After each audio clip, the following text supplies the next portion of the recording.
ఇంకొకటేందంటే హలాల్ అంటే ఒక దైవ ప్రవక్తని ఏదో ఒక జీవిని మనము చంపేస్తున్నప్పుడు ఆ జీవి ఇబ్బంది పడొద్దు అన్న ఒక కృతజ్ఞతా భావము ఆ ఆ కోడినో మేకనో వాళ్ళ గొంతు కోసేటప్పుడు ఈ మన కటికోళ్ళకో లేకపోతే ముస్లిమ్స్ ఎవరైనా వాళ్ళకేందంటే ఆ జీవి ఇబ్బంది పడొద్దు అని కొన్ని దువాలు చదివి బిస్మిల్లా అల్లాహు అక్బర్ అని చదివి అలా గొంతు కోస్తారు.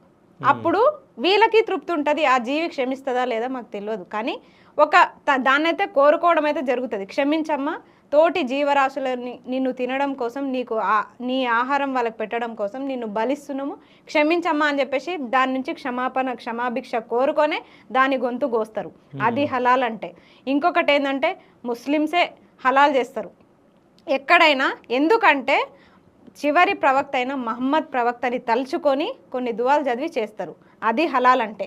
ఇంకొకటి అసలు హలాల్ చేసే వ్యక్తి ఆ ముస్లిమ్స్ ఎవరైతే ఉంటారో వాళ్ళు